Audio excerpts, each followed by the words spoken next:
Hey everybody, and welcome back to another edition of the Squared Slice. I'm none other than your friendly neighborhood soda, and joined as always by my co-host, my Bobby the Brain Heenan, Vince's mistress.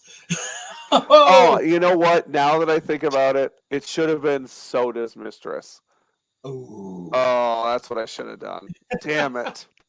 we're not going to go into it here, but just Google Vince McMahon, and you'll learn all you need to know. It's been quite the day for Vince. Yeah, oy vey, yeah, that. Ooh. Yeah, Hey, not a great day for Vince. We talked a little off air. Not a great day for Vince. Not a nope, great day for Jeff Hardy. nope. Kind of been Potentially an not a odd. great Ace. What was that? Potentially not a great day for Johnny Ace.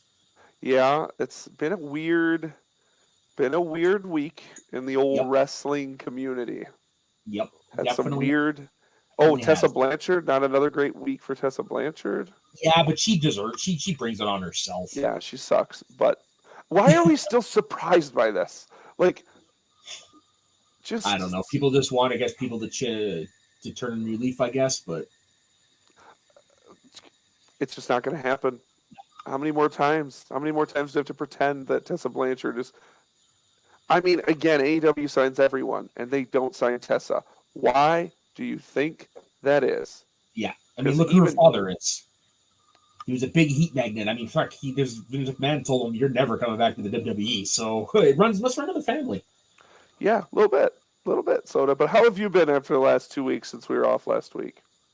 Well, I'm not gonna lie. My personal life's a little rough right now, but overall, Let's I'm doing okay. talk wrestling. That doesn't Yes, involve your personal life. that is why I'm here, because I mean, wrestling always brightens my day. But what about you, man? How have you been?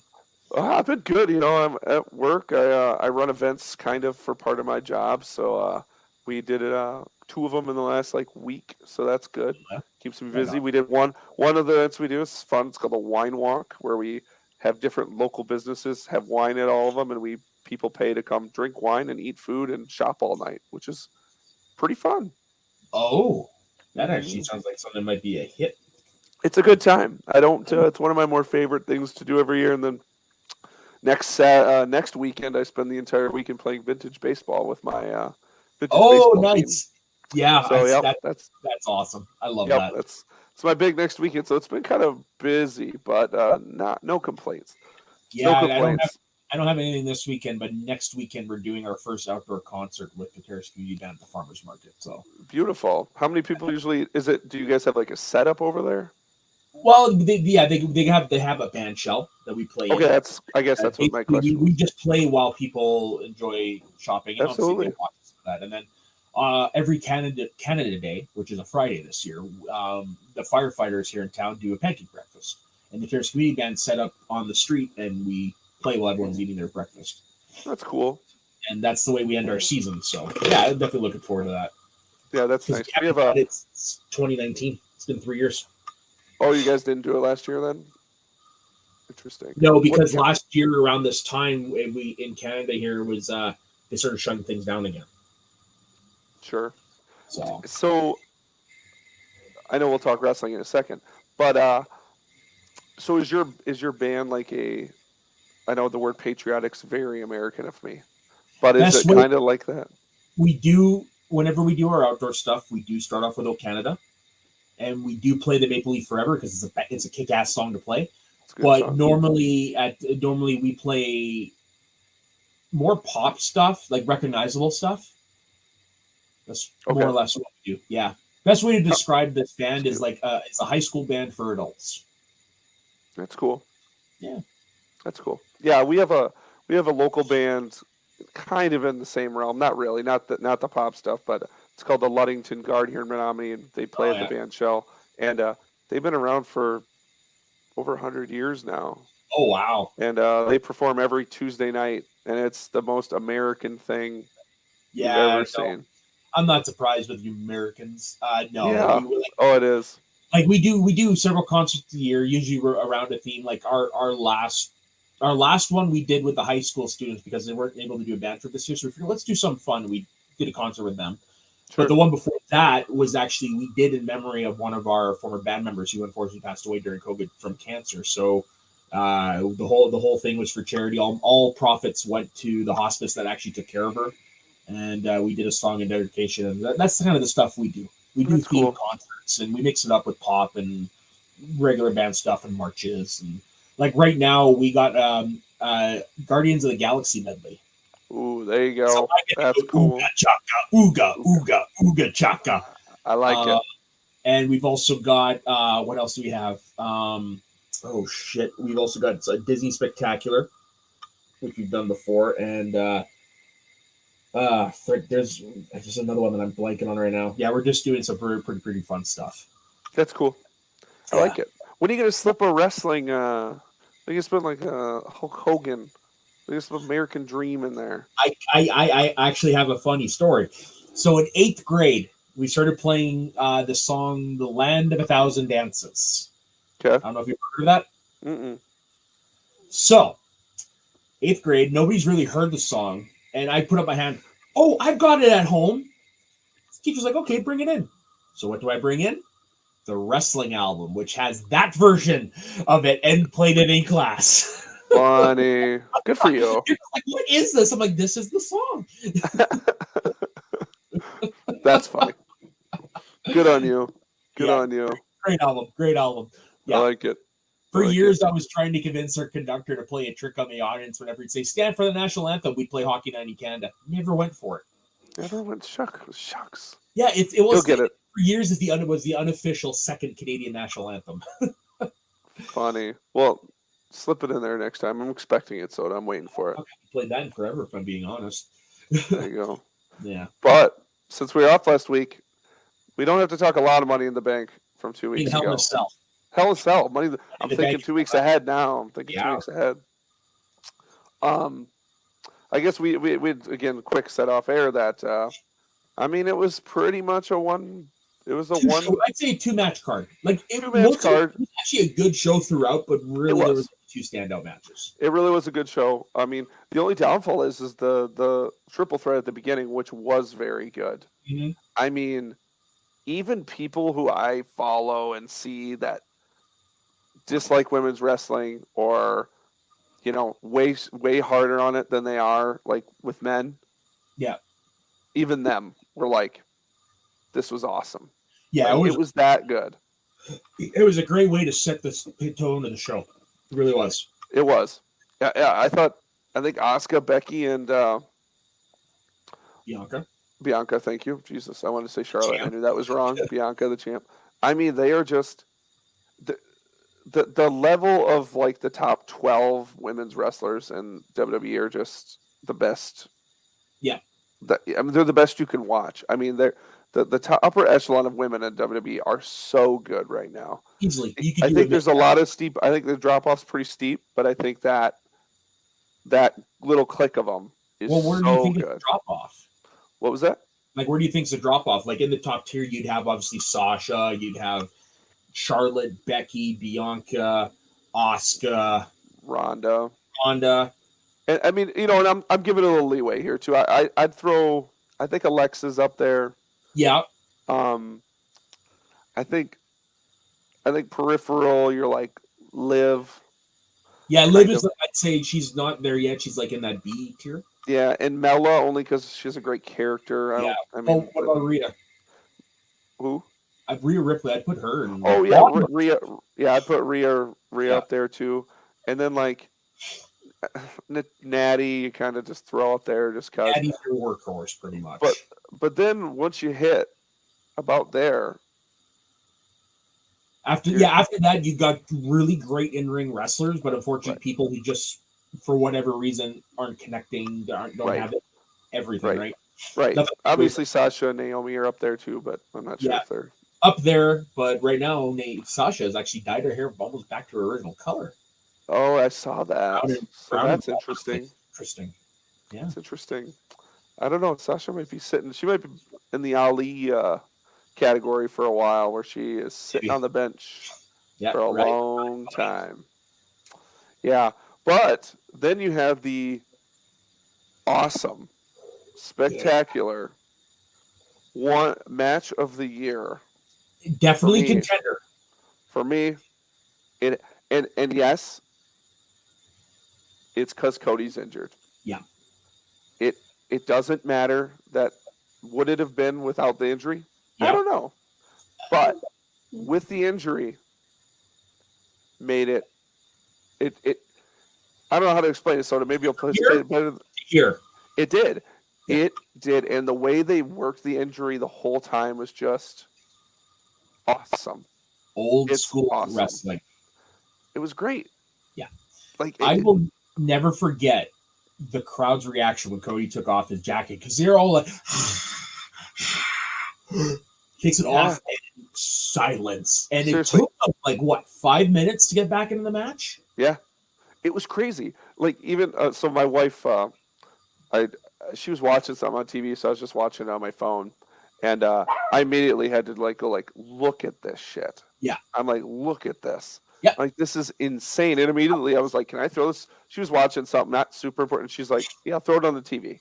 And I'm like, I have to. I'm like, I can already tell that this is something different. Right. Because how I'm even trying to think of the last time, because again, it doesn't happen in modern wrestling anymore. You don't get sent modern wrestling where it happens at the beginning and they do the full match. Like, I mean, you've got the 2 Triple H quad tears, right? You can throw in there, like you've got some things like that. But really, this is on par of like a Jordan flu game. Like, you know what I mean? Like, it's one of those. It's a moment that'll be etched in history. It's like Austin's SummerSlam '97. You know, right? Like, like I said, and Triple H's when he first tore his first quad, like. Those wrestlers always have that one match that the people will remember. Mick Foley's Hell in a Cell. Same category. I was going to say, yeah, it makes me think of like, because we talked about it not long ago, is HBK's '98. Yeah. Where he wrestled Austin and he needed full back surgery. Yep. But he said, I'm going to do this. Yep. And if you want to go further back, Mr. Perfect at SummerSlam '91 with Bret. Exactly. Right. So like in modern wrestling, this just doesn't happen. No, because obviously they're more conscious, about people's health. Right. And this was a Cody call. This wasn't a Vince call. This was Cody saying, "I'm going out there." It is. The doctors told him, you can't do anything else." Right. It was ripped off the bone. Yeah. Like that's the thing that like when people, it caused you saw it. It caused a little controversy of people saying like they shouldn't have allowed him in the ring. And you know what? There was a part of me that was feeling the same way. But right, and at the time we didn't know enough, right? Like, exactly. We didn't know it was fully ripped off the bone until like 2 days later. Yeah. And then that's when the story came out. The doctor's like, you literally can't do more damage. It's done. Yeah. That's like if you tear your Achilles. Like, you can't do more. Yeah. So like, but then add in then add in the fact that we got a bull rope match. The bull rope was awesome. Yeah. All the and the sledgehammer at the end. Yeah, awesome. Great way to cap it. He finally hit the pedigree. Took 3 matches, paid off. Hit the pedigree. And and thank you for bringing it up. I thought about it after, and I put over the Cody. Me and you both put over the Cody WrestleMania match. Yeah. And I put over the second one, thinking it was better than the first, and I think you might have too. And then they had this, and then I sat there and I thought, when was the last time we saw a trilogy this good? The first one that honestly pops into my mind, unfortunately, the match is the weakest. Batista Triple H from 04-05. That's probably a good one. The most recent. I have one that it's in the last 7 years, I think 6. Cena and AJ. They did that trilogy. Yeah, but was those 3 consecutive pay-per-views in a row? Mm-hmm. Because really, the only one that I like. There's the one that sticks out though. That SummerSlam match is the best one. That's the best one. And that's the issue with this one is, or not issue, but in a good way is, you're going to have this momentous Hell in a Cell with the arm. Yeah. But you're also going to have the momentous debut at the beginning. And then you're going to have this nugget of a match in the middle. Yeah. And I'm just like, this is why we do this. This is why we do talk, Soda. Like, I was just like, I rarely have the moments. I know I can be such a curmudgeon with wrestling, but like, I know. Yeah, let's not forget what you said to Dax this week. Okay. Stop it. I love Bret Hart too, but let's stop it. No. He's a fan like the rest of us, man. Let him enjoy it. All right. I'll let it slide. But this is just, and then the Monday night that followed, I thought was awesome. Yeah. And even I'd even throw in the Monday before that because of the brawl, which supposedly is what started the Peck. That brawl was awesome. Yeah. A real brawl. WWE's brawls are so bad. Yeah. They're so bad. That's the best, to me, that's the best thing Cody can bring to WWE is that little bit of pro wrestling that it's missing. It's you got all that other stuff for sports entertainment. Just give me a little bit of pro wrestling. Yeah. He's the guy to do it. And again, the brawl, even the last time I thought, when I watched that brawl, my last time I thought a good brawl was Taker and Brock. Remember when they had that one? They beat, because they're both huge men. Mm-hmm. They beat the shit out of the refs. I mean, we're like full on beating them up to get to. I'm like, it feels real. And Cody and Seth felt like they were actually trying to tear each other apart. For sure. You felt that there was animosity. Instead of doing the fake, like, oh, I'm going to fake jump over the refs. I'm like, well, that doesn't actually happen. But yeah, and then you have and I love the fact that Seth stayed a heel and destroyed Cody. Yeah. I love it. I like the little bit where he's like, at the beginning where it got a little real, and it's like, your dad would be proud of you because I really do believe Dusty was looking down on him saying, that's my boy. Yep. But yeah, for him to come back and then just beat the shit out of him, and yeah. It ends the feud, but it keeps that seed for the Rumble. And could Cody have a bigger, like, it's sad that he got hurt already. Like, it's this great story. But honestly, the thing I said to a buddy of mine, I'm like, this almost is better. Like, we got this great trilogy. We got the huge debut. He was the buzz for 2 months. Yeah. Now he's going to disappear. And he's going to disappear with all the sympathy in the world. Yep. And when this guy shows up, most likely at the Rumble, yeah, it's going to be insane. It's going to be 08 Cena scale of Edge when he returned. It is. I think, you know what I would think? When Cena returned in 08, he returned from a pec. He returned from a pec tear. Yeah. And he was number 30 in that Rumble. He was. I would do the same thing. Agreed. I would do the same thing. It's just the thing with Cena is he's not human. He hasn't. Cena did that in like 4 months. He was back. Yeah, 3-4 months. And that's not the first time. He also did it with a broken neck as well. That was crazy how he did that. Jeez. But yeah, I don't know. But you know what? And I hate saying it, but the fact that Meltzer gave it 5 stars. Yeah, it was his first one in a long time. In the main roster since 2011. Yeah, what was the last match? Cena Punk. Yeah, Money in the Bank makes sense. Money in the Bank makes sense. He gave some to he's given plenty to NXT stuff, but yeah, but I mean main roster stuff. Yeah, no, that match makes sense. It was a 5 stars. Personally, one of my favorite matches of all time. Mm-hmm. Yeah. So, but yeah, no, it was awesome, and it'll be, as we are going to talk about right now. It's going to be one of them Hell in Cells. I will not forget this. Me neither. It's top tier. It's top tier. It is a top. Who would have thought? Okay, before we get into this, who would have thought? Like, me and you have had this discussion too, and we'll probably have it next week when we start talking Money in the Bank stuff, which is coming up. There's already been a lot of Hell in the Cells, as you said, 40-ish. So mid-40s? we're ranking. This has 42 matches on it, and this ends in Hell in a Cell 2020. Okay. How do you continue to do them and make them interesting, make them different, make them memorable? Hell in a Cell? Yeah. Do what they did this year. Right. Have it be a walk, which is what it's fucking supposed to be. I know. I know. Yeah, agreed. And I'm so happy. I know some people don't like it, which I find shocking. One Hell in a Cell match. Yeah, agreed. I don't need any more. Agreed, because it takes any more. It totally does. And while it didn't fully bring it back, this Cody Seth match certainly helped rehabilitate that.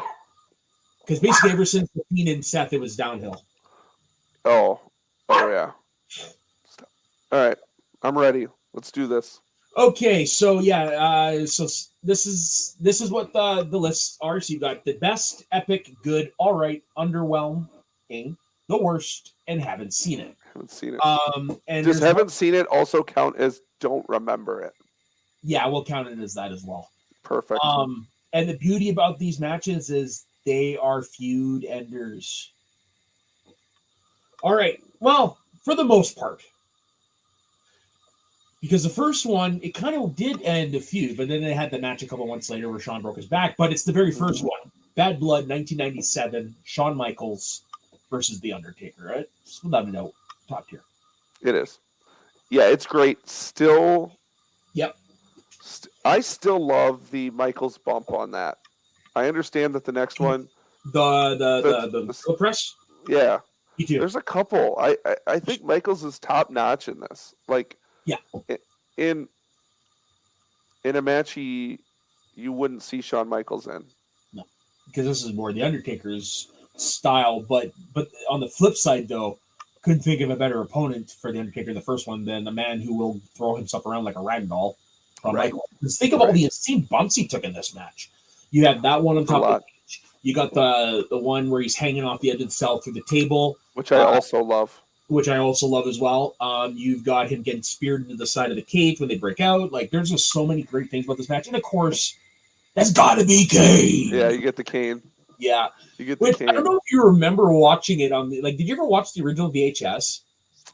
I don't know.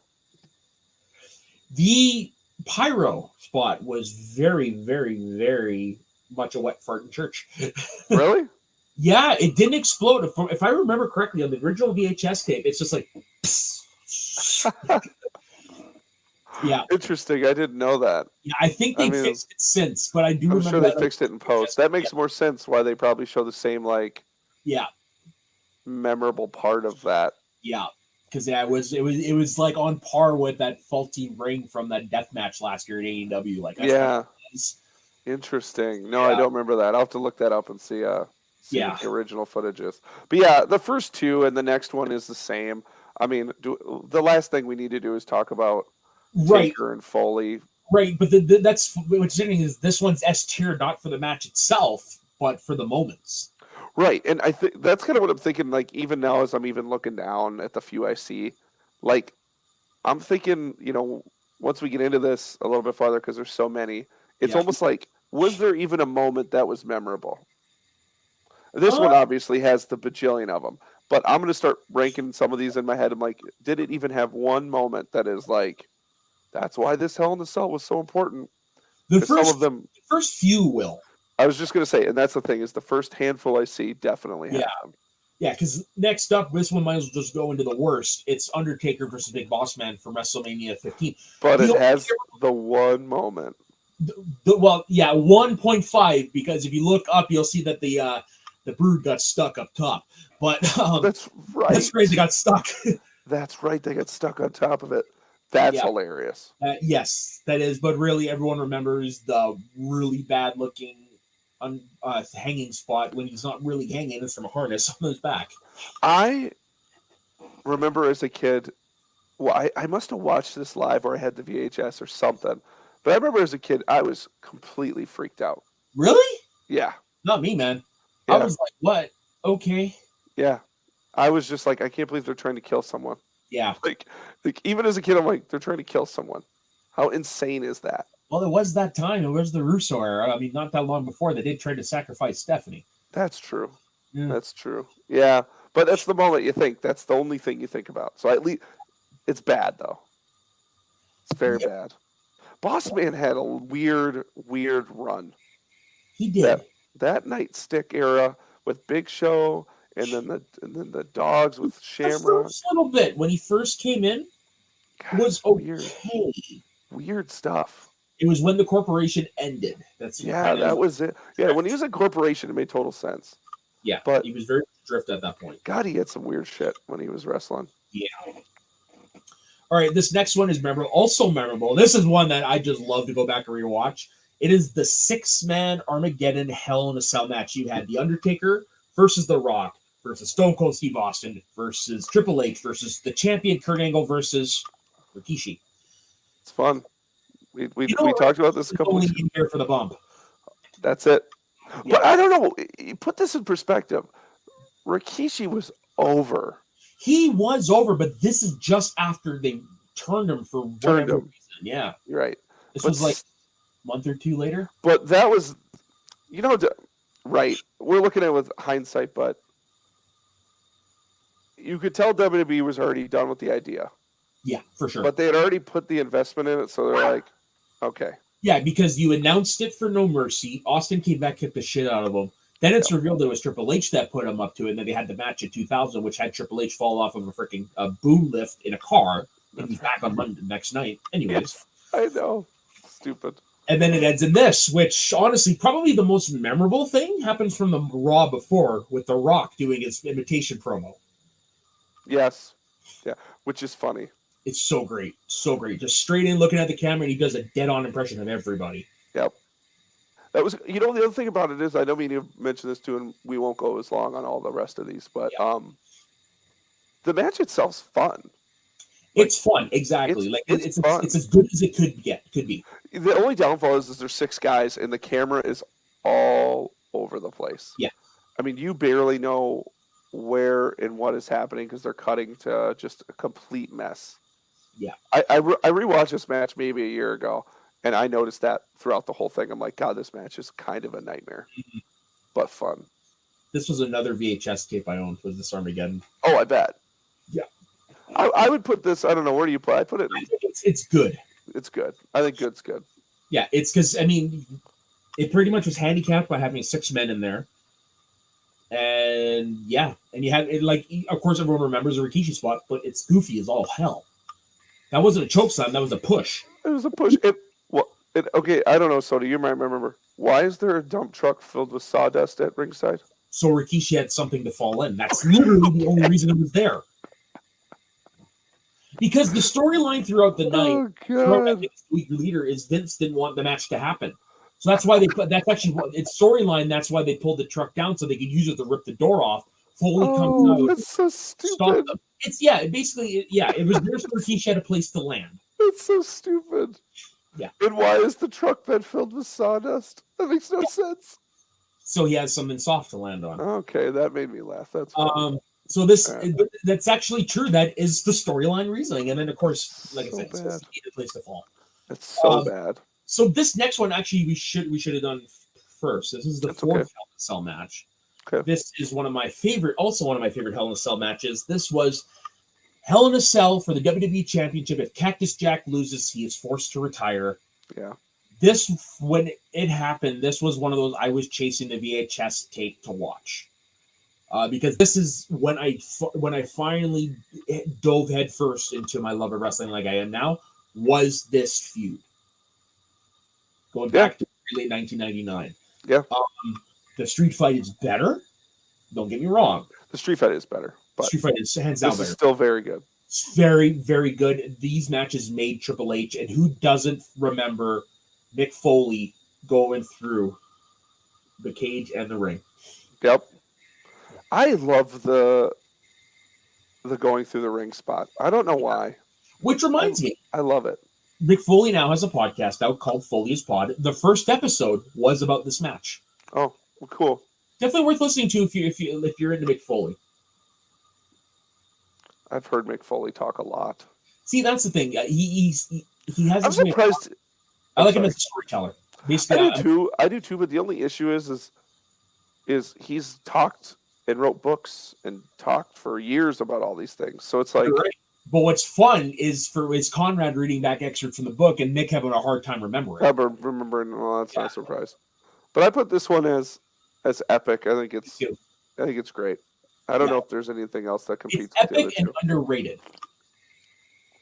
It is. And the next one on our list is from 2002's Judgment Day. It is Tim White's last match as a referee. It is Triple H versus Chris Jericho.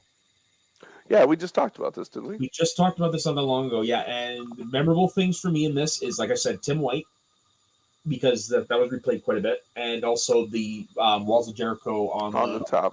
Yeah, which is very cool, and the match is good too. Match is good. Yeah, I don't remember much about it, but again, you know what? Once we get into these, I'm going to remember a lot less about some of these as we keep going. The middle ones for sure. For sure. So I think it's good. We just talked about it. It's a good match. Yeah, I would put it good. Would you put it above the 6-man? I would. Sure. 6-man's so clunky. It is, yeah. Now this next one is another fun one, and this is the first time these two gentlemen met in the Hell in a Cell from No Mercy 2002 for the WWE Championship. Brock Lesnar versus The Undertaker. Yeah, this is a good one too. This is one of my this is one of the my one favorites. Brock Lesnar ends the show on top of the cell holding the belt, looking like a freaking monster. And this is really, for me, when I think Brock got the like, I know he was cruising, like WWE threw it on him and it was like, we're gonna put you over hardcore in about a year and a half. And this to me was like the moment that he needed. This was when he got the rub. It is. He got the dominating victory in Taker's match. Yeah. And like dominating. I mean, And to stand on the cell. I believe Undertaker was wrestling this with a quote unquote broken arm. Oh yeah, is that this one? I think it's this one. It was one of those. I'm pretty darn sure it was this one. Okay.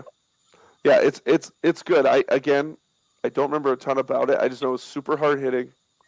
And again, that moment, I'm going with moments. That Brock title. Yeah. On top is a defining Brock moment in this era. So epic? Sure. Yeah, because that was the moment that made Brock. Like, I mean, yes, he had by that point he'd already pinned the Rock, but hey, bub.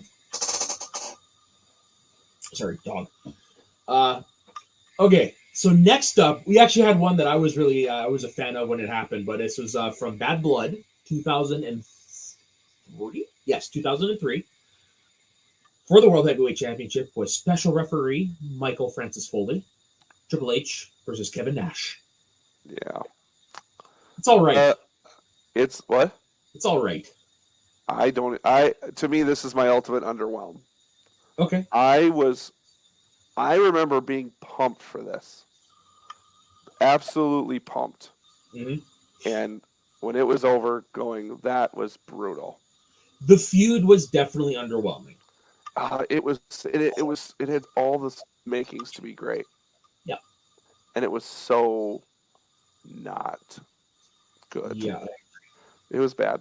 I'm sorry. This is one of the matches I actually dislike a lot.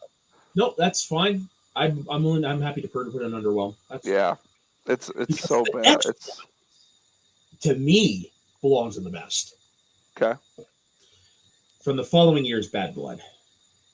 This match lived up to the name of the pay-per-view because it ended a blood feud.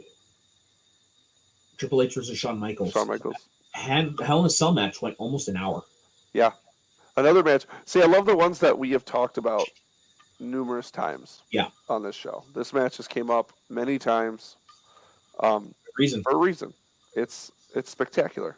Yep. It's probably the only other one I might, honestly, besides Cody and Seth, this might be the only other one in my mind. Again, I can't see the other ones that are below the screen.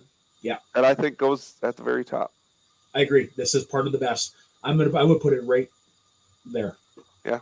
I don't know what else, and who knows, maybe I'll be wrong in the future here, but I don't know what else will get in that top tier. One. You'll know it when we get to it. Okay. All right. I'm excited. All right. So next up, this is, I didn't mind this because I thought the feud was pretty good. Hell in a Cell, Undertaker, Randy Orton. You know, this is one I do know. This is one I do remember. I did love that Taker Orton feud. Yeah. I was a big fan. I don't have any memorable moments from it. I just know that I liked it. Yeah, I remember Cowboy Bob Orton being involved in it. That's probably the only thing I remember that's of anything of note. Yeah. So I'll put in all right for that. Yeah, me too. Because I do remember it being a great match, so unfortunately I don't remember squat. And I love this Orton. I was a fan. Me too. Even when I was young watching, I was a fan of the Legend Killer Orton asshole. I mean, I can't tell you how much I loved his pose. Oh, I did it all the time too. I just couldn't stop. It was awesome. I love that after a while he brought it back. Because there was a while there he didn't use it. Yep. when he was doing the Viper stuff, and he didn't want to be that old Orton. I love it still. I think it's a great thing. Oh yeah, me too. Next up, this is actually another one we talked about earlier when we were talking about trilogy matches. This is for Vengeance 05, Triple H versus Batista. Yep, This is the best match of the three. It's the best match of the three. It's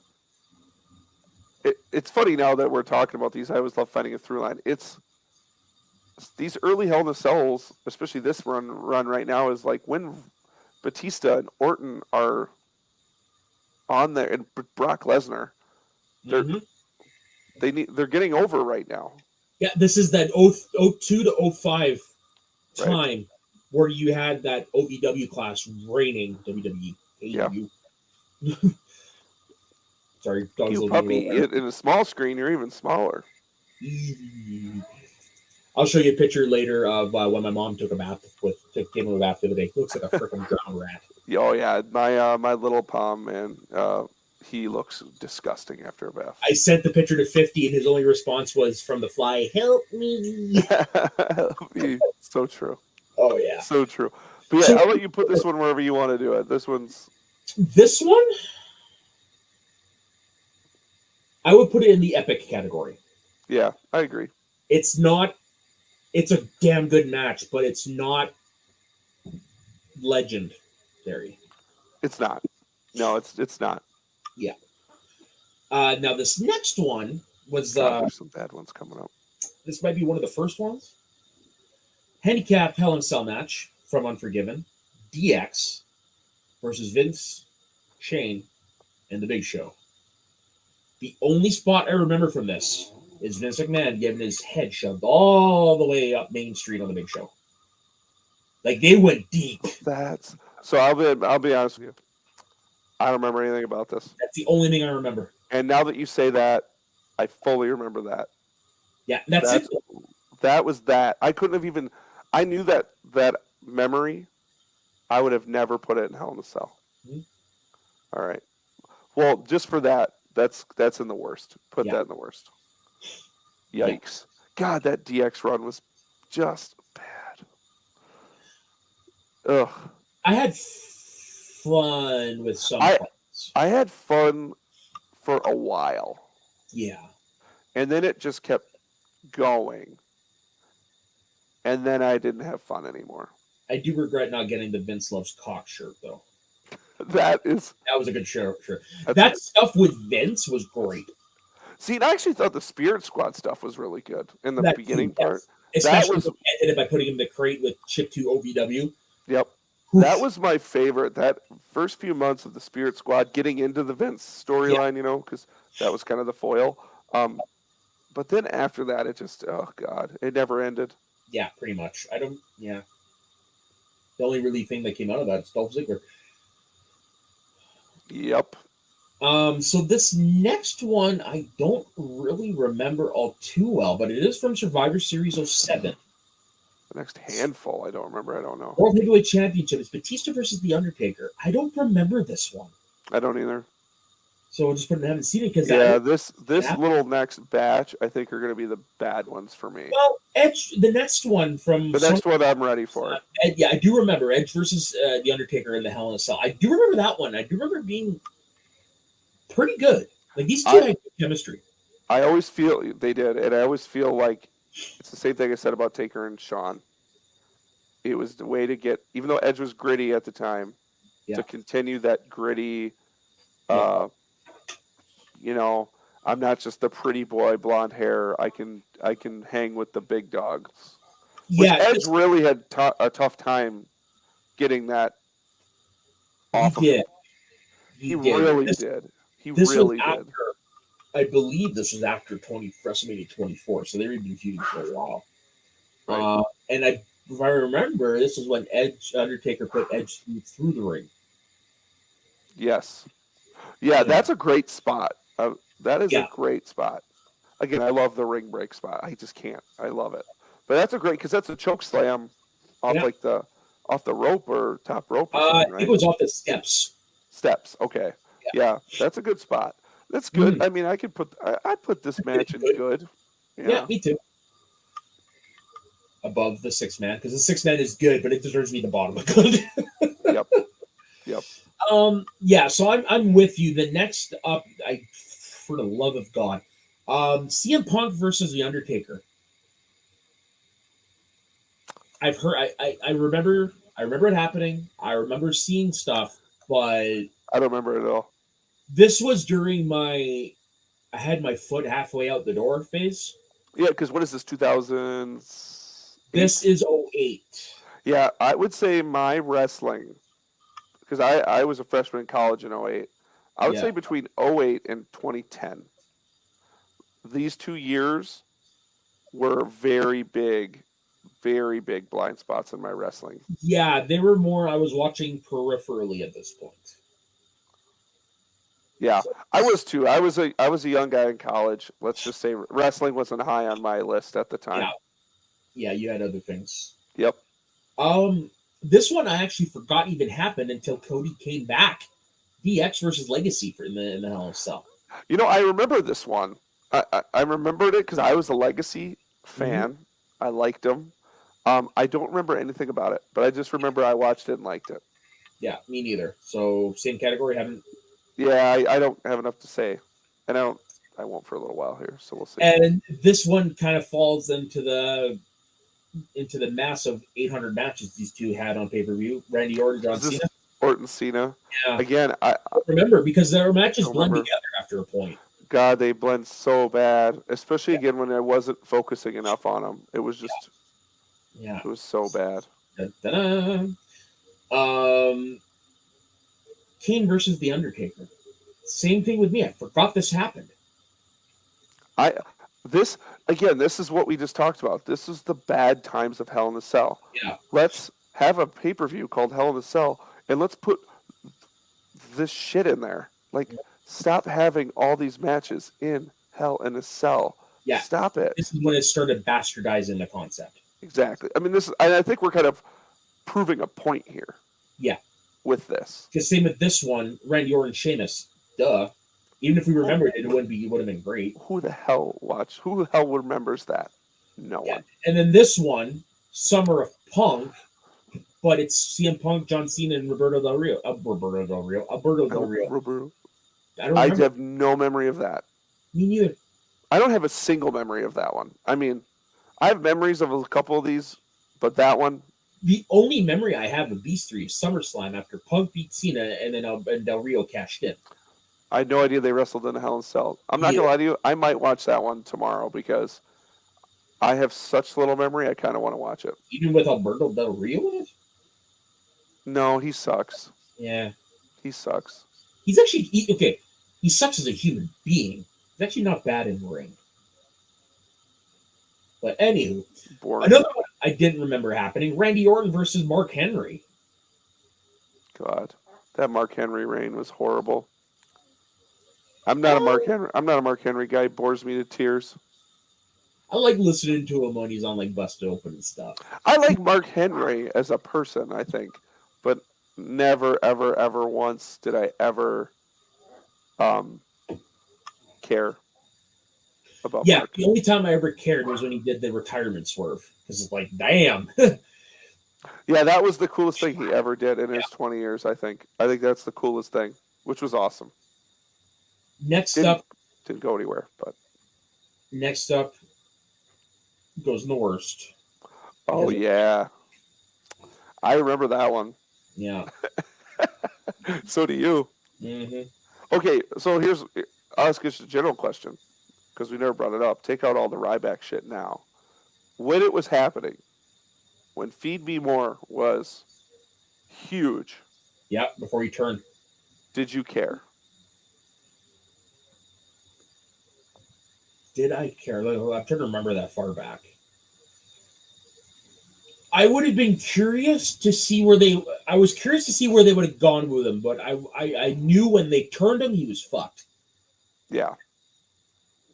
Because he had Goldberg-like momentum. He really did. He did. It was. I never got it. I was never. I never jumped on the train. I remember that Royal Rumble when they almost put him over Cena. I almost died, and I was like, please don't do it. but I can't deny how much people liked him. Yeah, I mean, it was nuts. Why did they turn him? Like, I don't say WWE messes up a lot because I think in the long run, most decisions are relatively correct. yeah, But man, they could have really done something, they could have. but they just, Nope, they flushed it down the tubes, and within what 2 years he was gone. well, because he was just, This is when he became a Paul Heyman guy because they turned Paul Heyman. No, that's not right. no, Is it? way after this. That's way, way after this. No, this is when Ryback first turned heel. Right.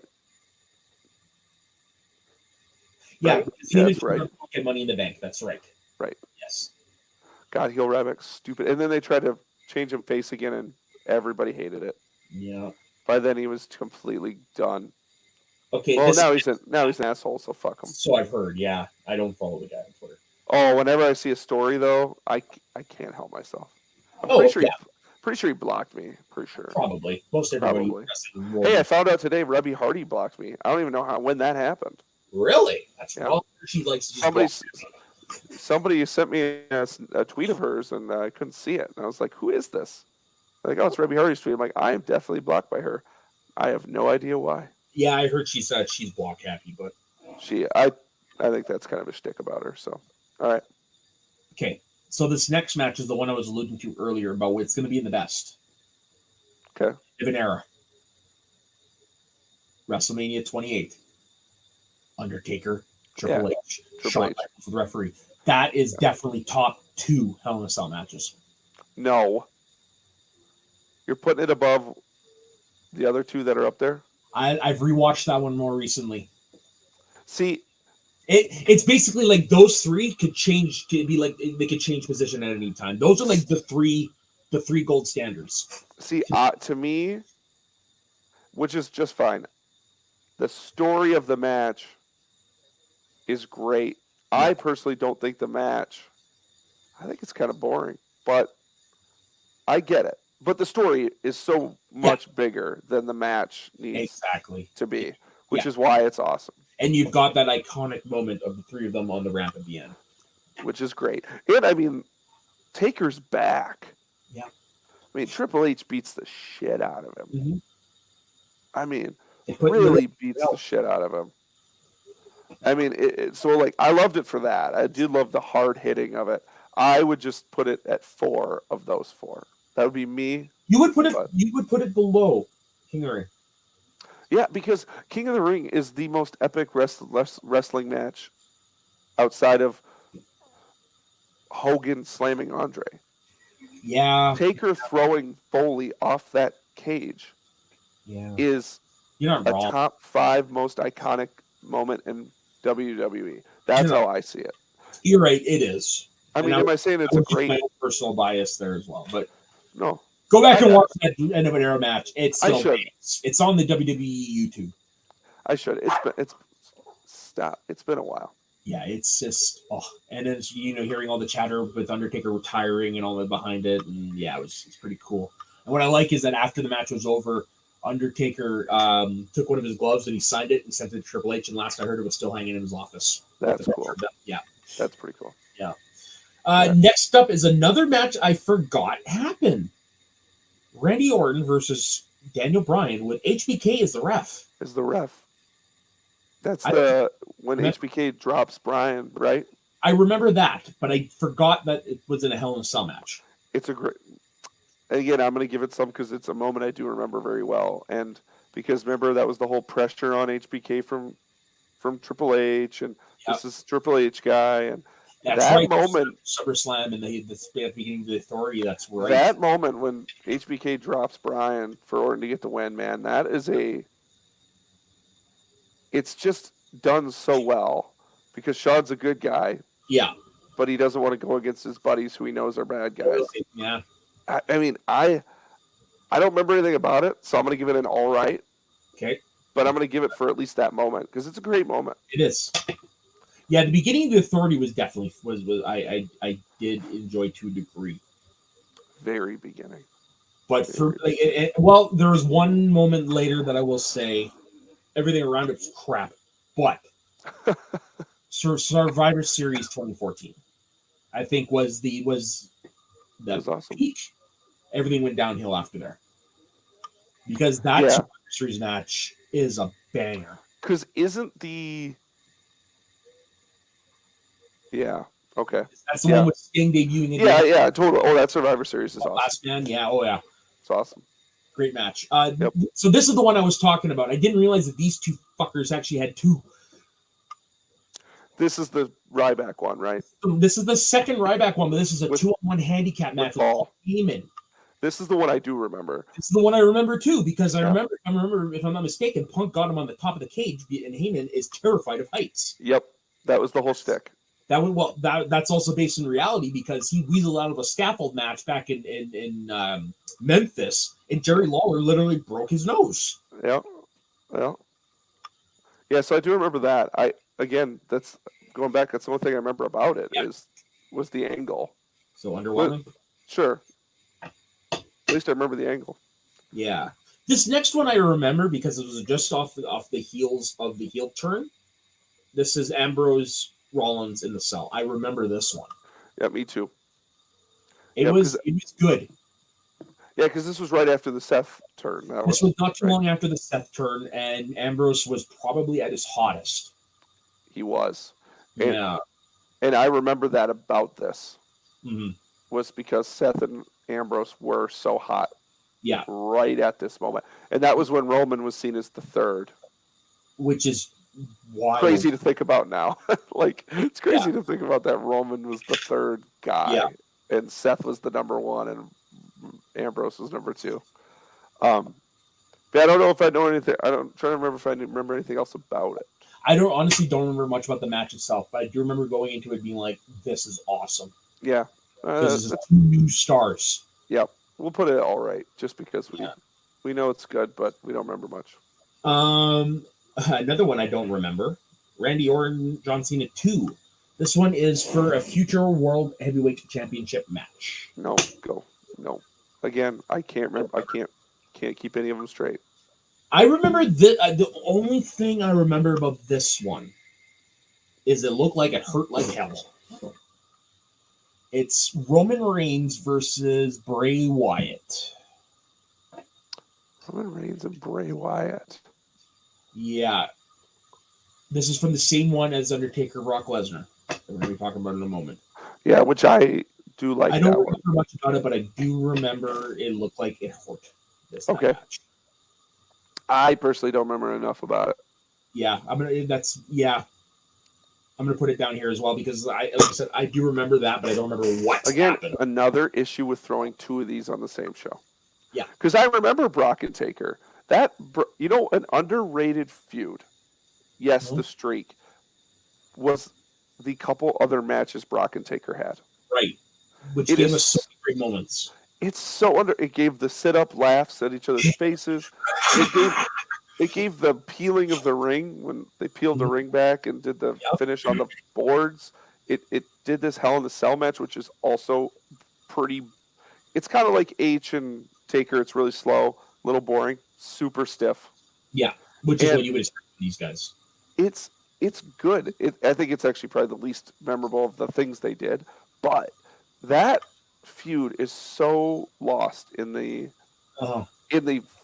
actually the Brock and Undertaker like era of that time. Which really nothing is going to surpass a streak for that. If the streak didn't happen, this would have been it. Right.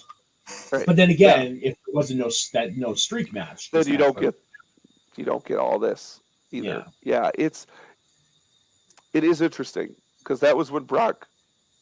It's such a weird lost time for both their careers. People think like after the streak, Taker like didn't wrestle again for a year. He actually wrestled a handful of matches after that. He did, but it was a year later, right? Wasn't it? No, he was supposed to wrestle in November, but he got hurt. Right. Yeah, concussion. Exactly. The Shield, the Mohawk. Yeah. Oh, that's. Where would you put this? It's definitely above their other one, which we have in Epic. Oh God, I don't know if I can put in Epic though. Yeah, but Epic's Epic for a different reason. Yeah. I put it in good. Probably Proper good? below. Yeah, it's right there. Okay. I like that. And then this next one is a weird one. Undertaker, or not Undertaker, sorry, Roman Reigns versus Rusev. Oh, yeah, I forgot about that. I forgot that happened. What terrible graphics, by the way. Look at how terrible that looks. Yeah, God. which we can't say about this next one, which was the very first women's Hell in a Cell, which invented the pay-per-view. This was the other one I thought you were going to be talking about because this is a really this is a banger. Yes, says the banger. Yeah, there's another one down the list I think is way better when it comes to the women. Yeah, but this set the bar. But this set the bar, and God, I remember Charlotte was gung ho in this. Yeah, this was when her and Sasha were hot potatoing the belt. Yeah, and they were, man, I remember them flinging each other all over the ring. I mean, I vividly have memories of this match. Just how hard these two kicked the shit out of each other. That summer and fall, these two beat the shit out of each other. Yeah, they were hot potatoing, but God, it was awesome. Mm-hmm. Oh no, for sure, it was great. I mean, where would you put it? I put it. I would put it in good. Yeah, I'll put it in good because I do think the other one's better. Where'd you put it? Yeah, we go there. That's a good spot. Take it. Another one I do not remember at all. Which one is it? Seth Rollins versus Kevin Owens.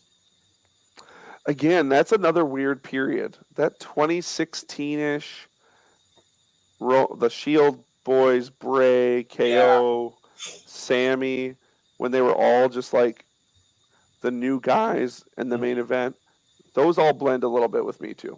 Yeah, this was like a couple years later because this would have been before 33, I think. Yeah, that sounds right. Yeah, them couple years, man. That's more stuff that blends a lot with me. Yeah. This next match, though, didn't happen. I remember a lot of those next ones, though. Me too. This one was at WrestleMania 32, and we all were going in, is the motherfucker going to jump off the cage? And he did. Of course. He did. That's all we wanted. The Undertaker.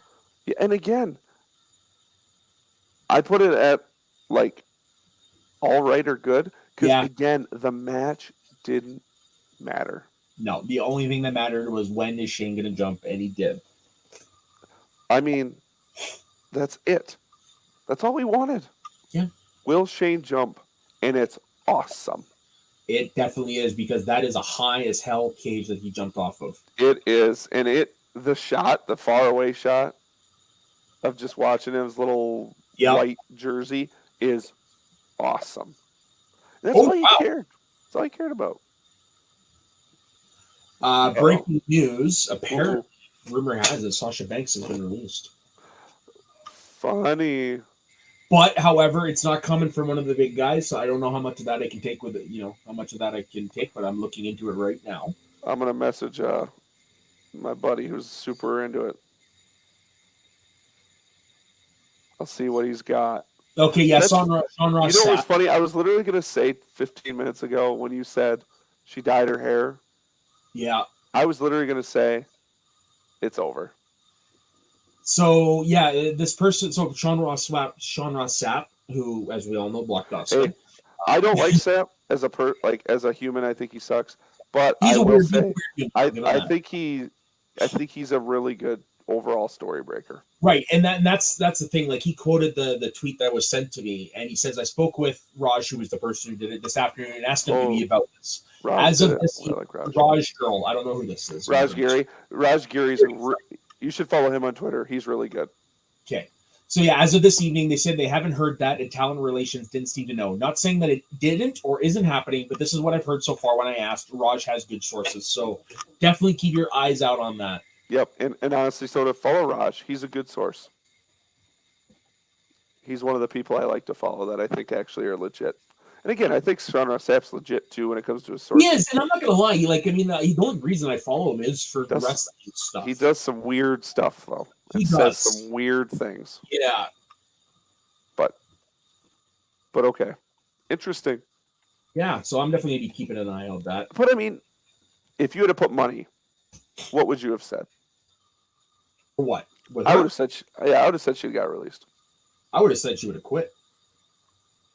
I'm assuming it's probably pretty close to both. Yeah, I mean, she's had her issues in WWE for a while. agreed. So, but well, Naomi will at least keep her job. Well, yeah, because she's part of the family. Helps to be part of the family. So where would we put Shane McMahon versus the Undertaker? I'll put it at the top of all right.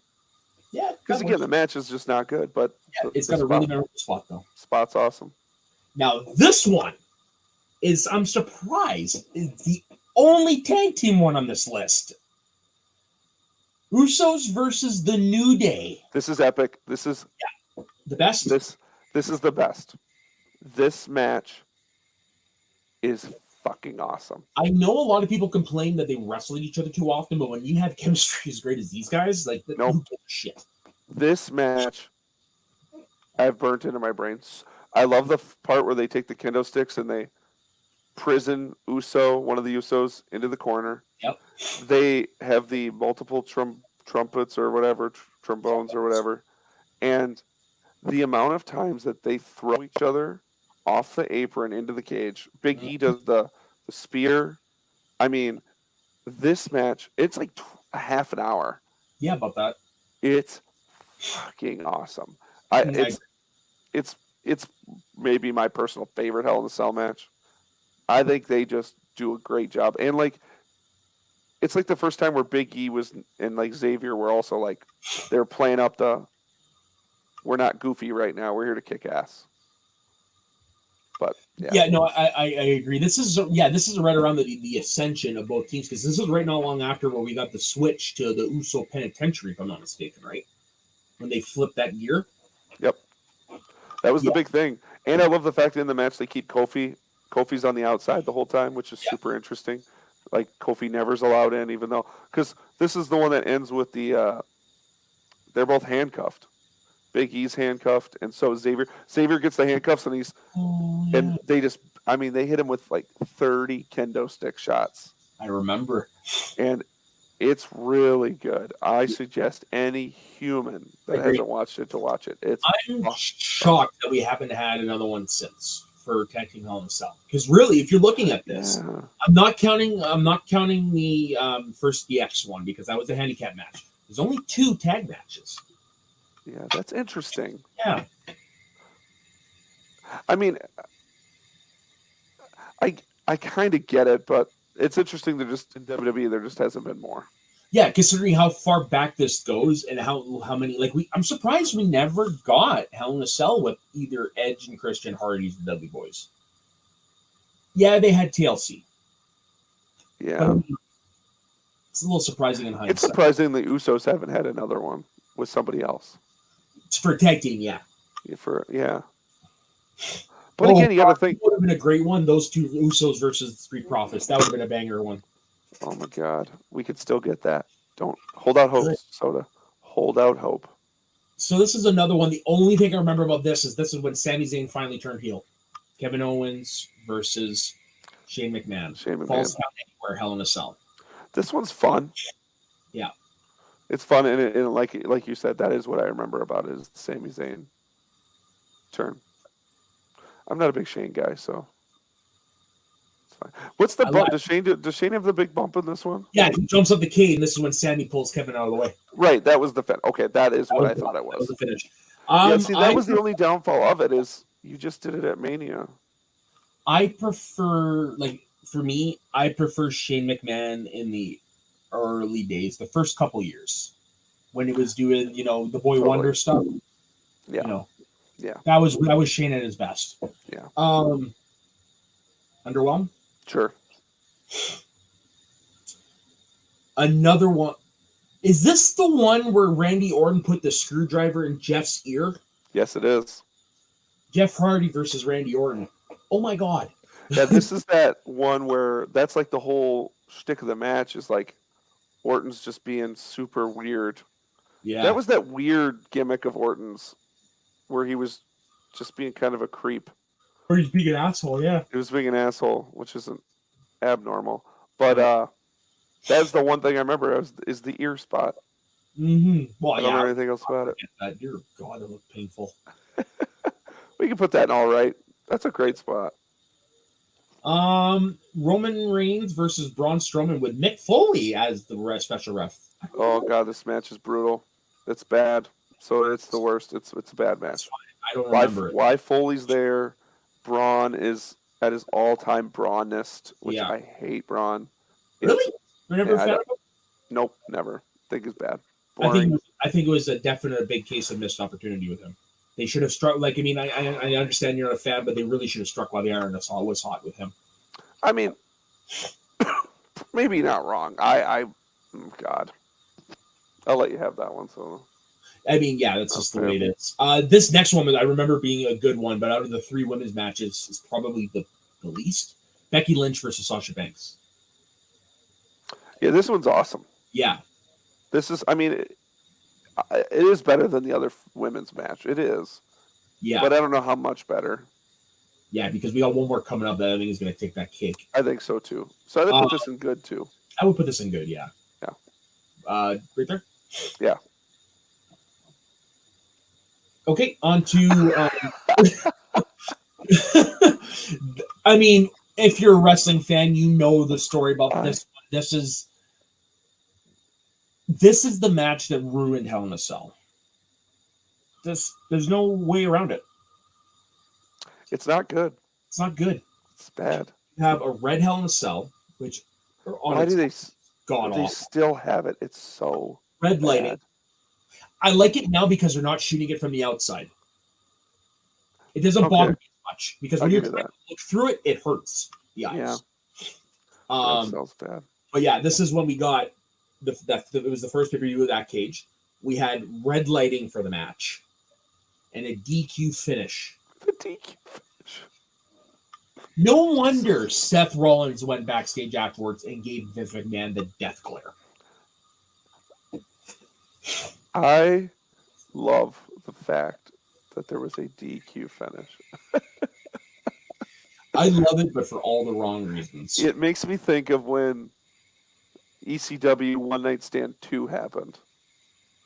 And Sabu and Mysterio. Oh, yeah. They ended it on a can't compete. Yeah. And everybody's like, well, this is the end of this. Yeah. This is the downhill slide immediately. Yeah, it's bad. It's horrible. Yeah.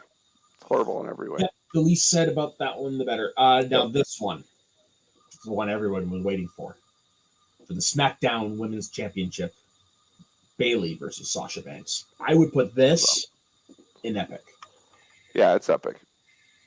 Yeah, because this is one of those long. What the hell's the word?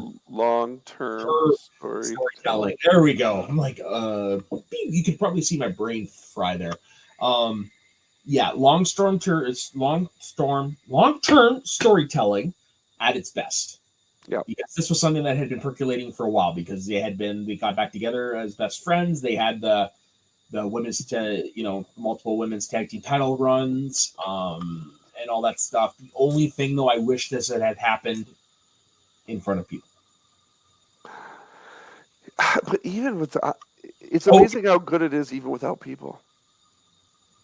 Uh-oh, you getting more information? No. So spoilers for tonight's Dynamite. Jurassic Express lost the tag team titles to the Young Bucks in a really good ladder match. At the end, Christian Cage turned on Jungle Boy. Now, what's funny is they recorded more after the fact, and Christian Cage went after Jungle Boy's family. Oh. And that's the video is circulating around the internet. Dagan, a friend of ours, sent it. Oh, okay. Interesting.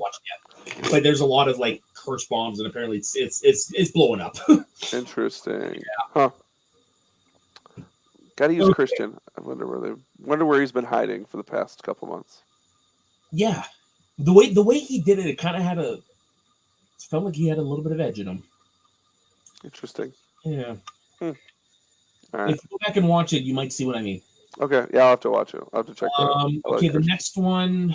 I don't remember when in this feud it happened. Drew McIntyre defending against Randy Orton. Was this after he? Was this after the Big Show stuff, where he was in the room and he kicked the shit out, beat the shit out of everybody? Chris, all three people are now in AEW, and Ric Flair. Yes. I'm trying to think of them. I'm trying to remember my dates. Yes, I think so. I remember the ambulance match more than I do this. Yeah, I do too. I don't remember this one enough to actually say anything about it. And again, that pandemic year was a rough year. Yeah. But this next one I remember. Roman Reigns versus Jimmy Uso. Or is it Jimmy Jay? Uso. Is it Jimmy No, or it's is it Jay? It's Jay Uso. Yeah, right, because Jimmy was out. Oh, This was good storytelling here, especially the bit at the end with the other brother. the commitment WWE had, not only to like do the thing where Vince does it once every 10 years and tells a guy that, hey, you're the guy. Yeah. And the fact that they had the commitment and wherewithal to like go, we're going to go all in on you beating up Jey Uso for months. And we're going to take a half of a tag team and make them like the ultimate underdog babyface. Mm-hmm. It's still shocking to me. Yeah. Because I remember when it started, everybody was like, wah, wah, wah. And then they totally sold it. And look where we're at now. It pivoted into, obviously, he had, was it because of this match, he had to like basically do whatever Roman said. And then his brother was like, oh, right. And then of course, it leads us into the bloodline, which is still going strong, like what, a year and a half later? It's crazy. It's crazy. And it's going to go on for another year. The bloodlines is definitely going to go down in history for sure. As totally. Yeah. But this match is awesome, and Jay is awesome in it. This is the match I think about. Yep. This is the match I think about with that feud. Agreed. That's you know what? That's a pretty solid list. I'm not going to lie. Is that it? Few and haven't seen it, which understandable. Because that's a terrible time. Yeah, agreed. I mean, look at that time. Yeah. I mean, that is when WWE was down. The only exception is this Batista Undertaker one, because neither of us remembered it ever happening. And the other one I don't is the that Sheamus Orton one. I have not a inkling of that at all. I remember the Undertaker Kane one because that's when Paul Bearer came back, which obviously we've seen in the thumbnail there. Right. Yeah, I remember. That's really about it. You know, and again we again we have 5 in the best, and I'd put Cody and Seth up there. Me too. If it was on there, yeah, that would definitely be up there. I would put it between End of an Era and the tag match. Yeah, I would too. It's that good. It's that good. It's still fresh. Still fresh.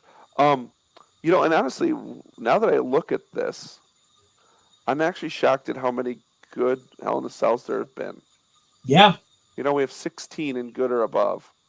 And that's surprising. 16 out of 42. That's not bad. Not bad at all. Not a terrible batting average. But also take a look at how many of them are from the early days. Right. Well, because it goes back to what we were saying. It's the oversaturation. Yeah. I mean, there should be no reason. Much to do. There should, and they really did it for a while. Those gimmick pay-per-views, people really liked them, and I never did. There's only one that even deserved it. Right. Oh, and they were doing them all. It was so bad. When they were doing like 3 elimination chambers. Elimination chamber, I didn't mind just because of how they were using it. Obviously determining who goes for the other champion. Right. I actually liked that. I like but again, I like the old chamber where it looked like it hurt. And then they padded. He broke Triple H's thorax. I love it. I'm like, we need a little bit of like edge here. Watch that match. Oh, I've watched probably the first 3 chamber matches at least like 3-4 times because I think they're so big, but it's good. amazing how short that cage is. I know when they go to like RVD at one of, like it's like Yeah. he It's the can't first one. he can't even do the frog splash because he can't Yeah. he just like falls. Yeah, and that's when he injured Triple H. But again, I mean, Who then there's again finished the match I with know, a broken throat. but that's where you take in the new cage that then you get Brock Lesnar F5ing Theory off of it, Which which was is fucking great. fucking awesome. Like Yeah. that's awesome. But yeah, no, I'm surprised. Well, now we move right from Hell in a Cell into Money in the Bank. Yeah. So Soda, last thing before we jump off. 2 weeks ago, I asked who's going to win Money in the Bank, and it was Cody. So now, who's going to win Money in the Bank? I don't know because they haven't announced all the participants. I don't want you to know all the participants. Right today, we can change next week. It's not Seth. We can change next week. It's true. It's not Seth. I know that much. Okay. Riddle. Okay. You think? Good early guess. In there because he's got that match next week. So I have two thoughts right now. Or this week, I guess. I have two thoughts right now. Okay. One is they just do the mediocre WWE finish and Drew gets it. Mm-hmm. And then Drew can take it into the UK, kind of a la Rob Van Dam. Yeah. I got the briefcase. Come on, Roman. We're going to wrestle, in the UK. It's safe. It's easy. Whatever. Yeah. But I do think we're still getting Orton and Roman at SummerSlam. I don't know if is Orton actually hurt, or is this storyline? It might be. It might. I don't know. I haven't heard anything. I think he's just taking time off. Okay. Orton is so popular right now. Mm-hmm. Why not give him the briefcase for a month and a half? Ooh, that'd be fun. Have him call out Roman at SummerSlam, and he loses. So what? It's Randy Orton. Doesn't matter. Yeah. I don't know. That's where I'm at. I would love it. I mean, I personally think the Money in the Bank, like you said, picking Riddle, I think is a great choice. I think it should be won more often by people that's trying to make the next star. Riddle's the next star. Like Big Big E. E was great. Which Big E finally got the neck brace off. I don't know if you saw that. Oh, did he really? Good for him. Video of him. All you see is it's from his point of view in the trash. Oh, good for him. Right on, Big E. That's crazy. Yeah. But I don't know. It's like I would sure love it if. Gosh, I hope Gunther's in that ladder match. Oh God. I can't wait hope. to see what they do with him in the IC title because I want so badly for it to mean something again, especially with Roman gone. I think they're going to get Cena to the UK. And my early hope is that it's Cena and Gunther. That's my fantasy booking. Because I think we all assume we're getting Cena. We're getting Cena, which is awesome. Yeah. I love. Give Theory the Money in the Bank. Give it to Theory. I would be surprised, to be honest. I love that. I would love that. But that's what the Money in the Bank should be used for. They don't have to win. Like, this should be a thing that WWE got way too good at that. We're like, oh, you get Money in the Bank, you automatically get the belt. No. Who was the first to not win? Was it Sandow? Oh, God. There might have been. Well, I know Cena won it, didn't win once. Yeah, there's three of them. There's Sandow, and there's Corbin. That's it. I think Sandow was the first. That's atrocious. Yeah. That's such a bad. Have you heard what the internet wants to happen next week? So apparently Ezekiel said that Elias is going to show up. And people were like, please bring in Sandow. Because is that resemblance? Did you see that Sandow retired last weekend? Yeah, but it's not the first time he's retired either. So. Oh wait, a wrestler retiring isn't the first time they retired. Right. I'm shocked by that. Who would have thought? But all right, Soda, I'll do your thing. Where can everyone find you? You can find me on my personal Instagram and Twitter at soda_the_saxman. You can find me all over this channel. You can find me here, obviously, here Wednesday nights. You can find me Thursdays at Rewind the Tape, where myself and my good friend Ben just reviewed movies that we're watching right now. We are doing the National Treasure movies. Saturday morning, it's over on Northern Countdown, Ion honestly don't remember what the topic is.